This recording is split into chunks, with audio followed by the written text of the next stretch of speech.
Vedagni part 67. పిల్లలిద్దరూ వేదుని జరిపి వేగ్ని గుండెలపై చేరినప్పటి నుంచి వేద్ బాబు జలసీతో మరిగిపోతున్నాడు. ఏం చేస్తాడు? ఏం చేయలేడు. కానీ జలసీ మాత్రం తన్నుకొని వస్తుంది. వేగ్ని కూడా లేస్తుంటే వేద్ తనపై గుంజుకుని ఎక్కడికి వెళ్ళేది అన్నాడు. వేగ్ని అబ్బా ఆగండి, భోజనం పెడతా పదండి అని చెప్తుంటే వేద్ నువ్వు అసలు ఎగ్స్ ఎందుకు స్టోర్ చేశావు చెప్పు అన్నాడు. వేగ్ని భారంగా శ్వాస తీసుకొని మీకు పిల్లలు అంటే వద్దు, ఇష్టం లేదు అన్నారు. మీతో పిల్లలు కావాలి నాకు, కానీ మీకు ఇష్టం లేని పని చేస్తే మీకు నచ్చదు కనుక నాకు మీ ప్రేమ గుర్తులు కావాలని నేను ఎగ్స్ స్టోర్ చేశాను. ఏదో ఒక విధంగా మీ స్పెర్మ్ దొబ్బేసి బేబీకి ప్లాన్ చేశాను. కానీ తర్వాత వెంటనే నేను ప్రెగ్నెంట్ అవ్వటం, మనం దూరం అవ్వటం, మనం దగ్గరయ్యాక మీకు ఇష్టంగాను కష్టంగాను బేబీని ఓపెన్ చేశారు. నా కోరిక అక్కడ తీరిందని ఆగాను అని అన్నది. వేద్ నా స్పెర్మ్ దొబ్బే హక్కు నీకెక్కడిది అన్నాడు. వేగ్ని నాకు తప్ప ప్రపంచంలో ఎవరికీ లేదు నీపై హక్కు అని వేగ్ని అన్నది. వేద్ అవును, కానీ మరి నాకు తెలియకుండా నువ్వు హాసిని గర్భంలోకి ఎందుకు పెట్టించావు? నీకు అసలు భయం లేకుండా పోతుంది కదూ అని వేగ్ని మెడ మీద కొరుకుతూ అడిగితే వేగ్ని గట్టిగా కేక వేయబోయి పిల్లలు ఉన్నారని నోరు గట్టిగా మూసుకొని వేద్ని కొరకొరగా చూస్తుంది. వేద్ బాబు కన్ను కొట్టి ముద్దులు విసిరాడు. వేగ్ని నొప్పిని మరచి తాను ఏం చెప్పాలి అనుకున్నదో గుర్తు చేసుకుంటుంది. మీకెవరిచ్చారు నాకు పిల్లలు కాకుండా చేసే హక్కు? నన్ను ఒక మాట అయినా మీరు అడిగారా అని వేగ్ని అడుగుతుంటే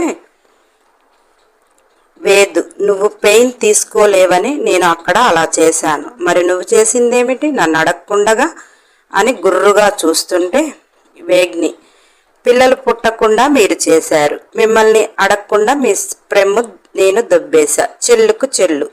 అక్కడ హాసిని కోరిక బలంగా ఉంది. రుద్ర జన్మించాడు. ఇక అంతే, అంతకంటే నేనేమి చెప్పను అన్నది. అసలు ఏం జరిగింది హాసినికి అని వేద్ అంటుంటే వేగ్ని అది నా మాటతో చెప్తే దానికంటే ఆమె మాటలుగా మీరు తెలుసుకుంటేనే మంచిది. ఏదైనా ప్రేమ ఒక వ్యక్తి నుంచి ఇంకొక వ్యక్తికి తెలిస్తేనే బాగుంటుంది. మూడో వ్యక్తి మధ్యలో ఉంటే ఆ ప్రేమకు విలువ ఉండదు నా అభిప్రాయం అని వేగ్ని అంటుంటే వేద్ నువ్వు ఒకటి నేను ఒకటి కాదులే చెప్పు అని వేగ్నిని అల్లుకుపోతున్నాడు. వేగ్ని నేను వచ్చాక నేనొకటి మీరొకటి కాదు, కానీ నేను రాకముందు మీకున్న జీవితంలో అందులో ఉన్న మనుషులు వారి అభిప్రాయాలు వారికి ఉంటాయి. మీ అభిప్రాయాలు నీకు లేవా? నన్ను పెళ్లి చేసుకోకుండా మీ దగ్గర ఉంచేసుకున్నారు కదా, అలానే ఎవరి అభిప్రాయాలు వాళ్ళకి ఉంటుంది అన్నది. వేద్ నువ్వు అలా ఏడుస్తున్నావనే కదా ఇంత ఖరీదైనది మెడలో వేశాను అని ఆమె నల్లపూసలు బయటికి తీసి చూపించాడు. వేగ్ని ప్రేమ ఖరీదులో ఉండదు, పసుపు తాడు కట్టినా అంతకంటే విలువే. మన సాంప్రదాయం ప్రకారం తాలిబొట్టు తాడు కడితేనే పెళ్ళంటారు అని ఎటకారంగా అన్నది. వేద్ ఇప్పుడున్న జనరేషన్లో ఎవరు ఉంచుకోవటం లేదులేవే, అందరూ ఫ్యాషన్ అని మొగుడు కట్టిన తాళి తీసి మంచానికి పెట్టేసో లేకపోతే బీరువాలో పెట్టేసో అందరూ ఇవే వేసుకుంటున్నారు అని అన్నాడు. వేగ్నికి కూడా మనసుకు నిజమే కదా, ఈ రోజుల్లో తాలిబొట్టు తాడు మెడలో ఉంచుకునేవారు 150 అయినా ఉన్నారా అనిపించింది. కాలిమెట్టెలు అసలు కూడా కనిపించకుండా పోతున్నాయి అని అనుకొని సరేలేండి ఇప్పుడేమంటారు అని వేగ్ని అంటే వేద్ పిచ్చి మొకందాన మెడలో తాళి గురించి ఆలోచించకు, నా గుండెల్లో నువ్వు ఉన్నావా లేదా అది ఆలోచించు అంటుంటే వేగ్ని మీ గుండెల్లోనే కాదు మీ ప్రతి అణువులో మీ శ్వాసలో నేనే ఉన్నాను నాకు తెలుసు అని అనగానే వేద్ ఇలా మాయ చేసే పిల్లలిద్దరిని చూపించి నన్ను ఫాదర్ని చేశావు కదూ అని వేగ్ని గుండె మీద కొరికేశాడు. వేగ్నికి నొప్పిగా అనిపించి అరవలేక తన అరచేయి నోట్లో పెట్టి ఇంకొక చేతితో వేద్ని గట్టిగా కొట్టేసింది. వేద్ దొంగ మొహందాన అంతలా కొట్టేశావేమే అని అన్నాడు. వేగ్ని కేసి చూడగా ఆమె కంటి వెంట నీరు ఆగకుండా రాలుతుంటే అప్పుడు అతను మార్కు వేసిన ప్లేస్ చూశాడు. ప్రేమతో ఇచ్చినదైన గాయం అయినది, నొప్పి లేచినది. వెంటనే తడిముద్దులు అద్దుతూ సారీ చెప్పి పెదవులు అందుకున్నాడు. వేగ్ని పాప రాత్రి చూపించిన ప్రేమ మరొక్కసారి గుర్తుకు వచ్చి పెదవులు వదిలి వేగ్ని చెవుల దగ్గర బెడ్రూమ్కి వెళ్దామా అని గారంగా అడిగాడు. వేగ్ని దూరం చేస్తూ, నీకసలు సిగ్గు లేదు, టైం పాడు లేకుండా తయారవుతున్నారు, రండి భోజనం చేద్దాం, సాయంత్రం అందరము గార్డెన్లో చిన్న పార్టీ పెట్టుకున్నాముగా, దాని ఏర్పాట్లు కూడా చూడాలి, లెగండి అని గద్దించింది. వేద్, ఒసేయ్, నేను రాకపోతే ఏం చేస్తావే, వచ్చానని నాకు పనులు చెప్తున్నావు అని గట్టిగా అన్నాడు. వేగ్ని, మీరు రాకపోతే పాపం చేసేవారు ఎవరూ లేరిక్కడ, ఎవరు రమ్మన్నారు మిమ్మల్ని, దొబ్బేయండి అన్నది. వేద్, అయితే పనులు చేసేవారు ఉన్నారు కదా, మనం పైకి వెళదాం అని వేగ్నిని అమాంతం చేతుల్లోకి తీసుకున్నాడు. వేగ్ని, అబ్బా వదలండి, హాల్లో ఎవరైనా చూశారనుకో చండాలంగా ఉంటుంది, అయినా ఇంట్లో పెళ్లి కావలసిన పిల్ల ఉన్నది, దించండి అని అన్నది. వేద్, ఇక కృతిక గురించి భయమేమీ లేదులే, మనల్ని చూసి నేర్చుకుంటుంది, ద్రోణా దగ్గర ప్రాక్టీస్ చేస్తుంది, లేకపోతే చేపిస్తుంది అని వేద్ అంటుంటే వేగ్ని, మీరేంటి ఇలా తయారయ్యారు అని వేగ్ని బలవంతంగా తన చేతుల్లో నుంచి దిగింది.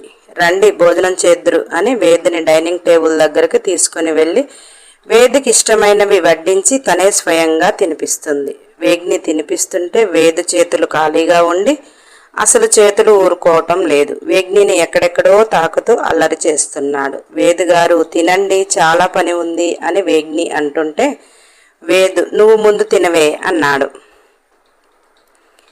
వేగ్ని వేదికి తినిపిస్తూ తాను తినడమే ఆలస్యం, చేయి కడగటమే ఆలస్యం. బాబు 2 చేతుల్లో ఎత్తుకొని ఒక్కొక్క మెట్టు ఎక్కుతూ ఒక్కొక్క ముద్దు ఇస్తూ బెడ్రూమ్కి తీసుకుని వెళ్ళాడు. ఇక వేద్ వినడు అనేసి వేగ్ని పాప కూడా సిద్ధమైపోయింది. ఫుల్గా తిన్నారు కనుక అది ఎలా అరగాలో ఎలా అరగదీయాలో వేద్ బాబుకి బాగా తెలుసు. పాపకి ఒంట్లో 1/2 గ్రాము కొవ్వు కూడా పెరగనీయడు. వేగ్ని దూరంగా ఉంటేనే విననివాడు. రాత్రి చూపించిన వేగ్ని ప్రేమకు ఇక ఆగుతాడా? వేదబాబుకి కూడా ఆఫీస్ టెన్షన్ తగ్గినట్టే ఉంది మనసుకు. నిన్న వేగ్ని పాపకు మనసు ప్రశాంతంగా ఉంది, ఈరోజు వేదబాబుకి మనసు ప్రశాంతంగా ఉంది.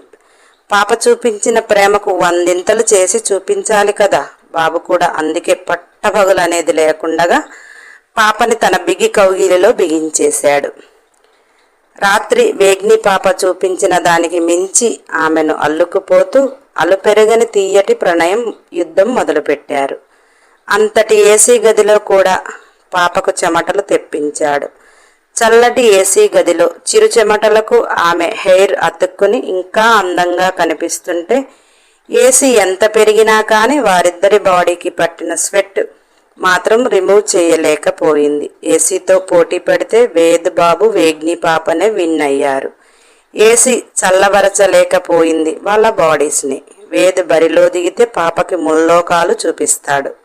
ఈరోజు వేద్ బాబు ప్రశాంతమైన మనసుతో వేగ్ని పాపకి పగటి చుక్కలు చూపించాడు.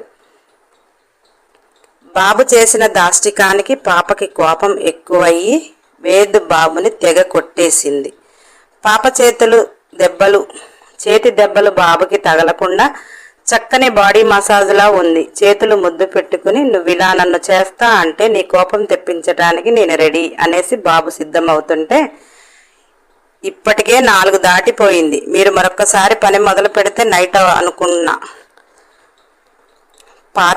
అనుకున్న పార్టీకి నేను ఉండను. నేను అందరికీ ఇస్తానని చెప్పి నేను ఉండకపోతే బాగుంటుందా? మీరెందుకు ఇలా చేస్తున్నారు? నేనైతే ఫుల్గా పడుకొని హ్యాపీగా ఎంజాయ్ చేద్దాం అనుకున్నా. మీరు ఇలా చేసి నా ప్లాన్ అంతా చెడగొట్టారు. నా బాడీ హూనం అయిపోయింది బాబు అని గారంగా అంటుంటే, నీ బాడీ పెయిన్స్ తగ్గించి నీ ఫేస్లో గ్లో తెప్పించనా అని వేద్ అంటే, వేగ్ని పాప, ఇప్పటికైనది చాలు లెండి, జరగండి అని వేగ్ని పాప విడిపించుకుందామంటే వేద్ బాడీకి పట్టిన స్వెట్కి వేగ్ని పాప హెయిర్ ఎప్పుడూ లూజ్ అయినందుకు మొత్తం హెయిర్ ఇద్దరిపై అతుక్కొని వేద్ బాబు పాప ముఖంపై పడుతున్న హెయిర్ని వెనకకు అంటూ ఐ లవ్ యూ అని ప్రేమగా ప్రపోజ్ చేశాడు. ఏ రోజు ప్రేమని చూపించటమే కాని పదములలో చెప్పని వేద్ పెదవులపై ఐ లవ్ యు అనే మాట విన్న వెంటనే వేగ్ని పాప గాల్లోకి లేచింది. వేద్ అంత తీయగా ప్రపోజ్ చేస్తే ఉక్కిరి బిక్కిరి అవుతూ ఆమె తిరిగి ఎలా చెప్పాలో తెలియక బాబు పెదవులు కొరికేసింది. ఎంత వద్దనుకున్నా మరొకసారి తీయని ప్రణయ యుద్ధం కొనసాగింది. ఒకరిపై ఒకరు ప్రేమను పంచుకోవటంలో వేద్ బాబుకి వేగ్ని పాపకు మించిన వారు లోకంలో మరొకరు ఉండరేమో అన్నంతలా వారి ప్రేమ సాగిపోతుంది. అలా 6 గంటల సమయం అయినది. ఇక తప్పక కష్టంగా వేరుపడి వాష్రూంలోకి ఇద్దరు వెళ్ళి హ్యాపీగా ఫ్రెష్ అయ్యి చక్కగా రెడీ అయ్యి కిందికి వచ్చారు. అప్పటికే పిల్లలను రెడీ చేసి కృతిక కూడా రెడీగా ఉంది. ఎందుకంటే ద్రోణ బాబుకు సైటు కొట్టుకోవటానికి. ఇప్పుడు ఇంట్లో పని ఏమీ ఉండదు, అందరూ గార్డెన్లోనే ఉంటారు. చక్కగా పిల్లలను ఆడిస్తున్నట్టు వారిని చూసుకోవచ్చు, ద్రోణాబాబుకు సైటు కొట్టుకోవచ్చు అని పాప చక్కగా రెడీ అయినది. వేగ్నిని వేదిని చూసిన రుద్రీలు. రుద్రిక వేది మీదికి జంపు చేస్తే రుద్రబాబు నేను తక్కువ అని వేగ్ని మీదికి జంపు చేసి వేదబాబు కంటే వేగ్ని మీద ప్రేమ రుద్రాకు ఎక్కువగా ఉన్నట్టు తల్లిని ముద్దులతో ముంచేస్తుంటే వేదు రుద్రిక నోరు అప్పలించి చూస్తున్నారు. మధ్యాహ్నం నుంచి తల్లిని చూడలేదని ఆరాటం. డాడీ అక్కని తీసుకున్నాడు కదా, మమ్మీ నా సొంతం అని ఆరాటం. రుద్రాబాబు ముద్దులతో ముంచేసి ఆ సొల్లు నోటితో వేగ్నికి ఫేస్ ప్యాక్ వేస్తున్నాడు.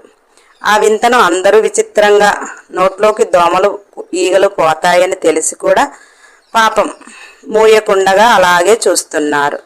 వేదు కుత ఉడికిపోతూ ఇప్పటి వరకు అంత ప్రేమను చూపించినా బాబుకు సరిపోలేదు. అందుకే రుద్రాబాబు తల్లిపై చూపిస్తున్న ప్రేమకు జలసి ఎక్కువ అవుతుంది.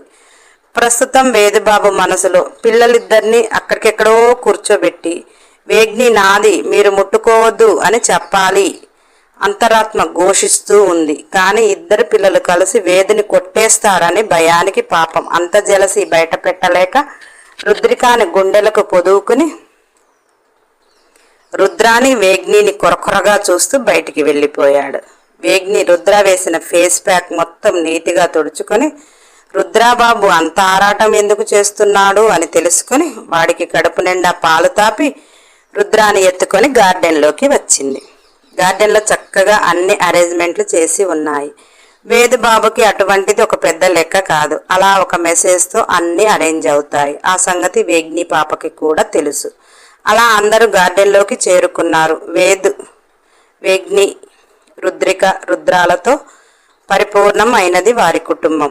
సంజయ్ అంజు కుటుంబంలో రిషి రీతు, అక్కడికి వారి కుటుంబం కూడా పరిపూర్ణం అయినది. అవినాష్ వాణి కుటుంబంలో ధనుష్ వినుష్ అని ఇద్దరు మగపిల్లగాళ్ళు, వీరి కుటుంబం కూడా పరిపూర్ణం అయినది. అరవింద్ మధుమిత కుటుంబంలో మధుమిత ఇప్పుడు నిండు నెలలు గర్భిణీగా ఉంది. వీరి కుటుంబం పరిపూర్ణం కాలేదు. వేణు లత కుటుంబంలో కూడా లత ప్రెగ్నెంట్, వారి కుటుంబం కూడా పరిపూర్ణం కాలేదు. రాజీ కుటుంబంలో కూడా రాజీ ప్రెగ్నెంట్, వాళ్ళది కూడా ఫుల్ఫిల్ కాలేదు.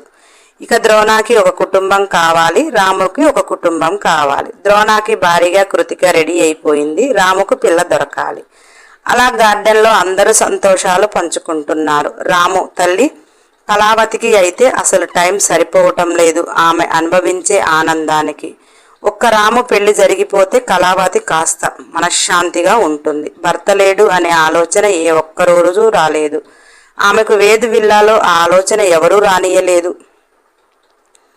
కృతిక పిల్లలిద్దరిని దగ్గర పెట్టుకొని ఆడుకుంటుంటే ద్రోణ కృతిక దగ్గరికి వచ్చి పిల్లలతో ఆడుకుంటుండగానే ఉంది. వారి ప్రేమను చిలిపి పనులను ముచ్చటగా సాగించుకుంటున్నారు. ఇక వారిద్దరికి అయితే ప్రపంచంతో పని అంటూ లేదు. పిల్లల కోడిలా కృతిక అందరూ పిల్లలతో బాగా అలవాటు ఉండటం వల్ల కృతిక వారితో చేసే అల్లరి ద్రోణ మురిపంగా చూస్తూ కృతికను మనసు నిండా నింపుకుంటూ ఆమె నవ్వులో అతనిపై ప్రేమను చూస్తూ ద్రోణాకి ప్రపంచం ఇలా ఆగిపోతే బాగుండు అని మనసుకు అనిపించింది. ఇక్కడ మగవాళ్ళందరూ మందు తాగుతారు, ఒక ద్రోణ తప్ప. ద్రోణాకి ఇప్పటి వరకు వేద్ ఒక ప్రపంచంలా ఉండేది. ఇప్పుడు కృతికతో కూడా మరొక ప్రపంచం ఏర్పడింది.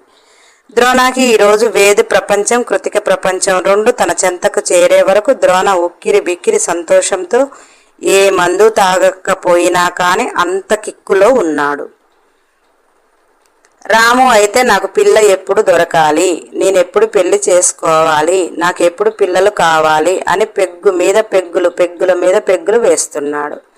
వరసైన వాళ్ళు లేరు. ఇప్పటి వరకు పాప రాలేదు. రాము నా గుండె గూటిలో చేరే దేవత ఎప్పుడు వస్తుందో అని ఎదురు చూస్తున్నాడు. అవినాష్, సంజయ్ జీవితాలు పరిపూర్ణంగా ఉండి వాళ్ళు మాత్రం పిచ్చ ఆనందంతో మందు పీకల దాకా తాగుతున్నారు. వేదు పరిస్థితి చెప్పనవసరం లేదు. అరవింద్ పుట్టబోయే పాపో బాబో అని కలలు కంటూ పిచ్చిగా తాగుతున్నాడు. అలా అందరి సంతోషాలతో హాసిని మిస్ అయిందన్న ఆలోచన నలుగురు స్నేహితులకు తట్టి కాస్త మందు ఎక్కువ అవ్వటం వల్ల హాసిని టాపిక్ కొద్దిసేపు వచ్చింది. సంజయ్ వేదు బాధని చూడలేక హాసిని డైరీని వేదు చేతిలో పెట్టి, అది పూర్తిగా చదివితే హాసిని ఏంటో నీకు తెలిసిపోతుంది. ఇక నీ మనసుకు కూడా ఒక ప్రశాంతత అనేది వస్తుంది. అది ఆమె మాటలతోనే నీకు చేరాలి అని సంజయ్ చెప్పాడు. నెక్స్ట్ ఎపిసోడ్ కోసం సబ్స్క్రైబ్ చేయండి, లైక్ చేయండి, షేర్ చేయండి, కామెంట్ చేయండి. అన్ని ఎపిసోడ్ల కోసం బెల్ ఐకాన్ టచ్ చేయండి.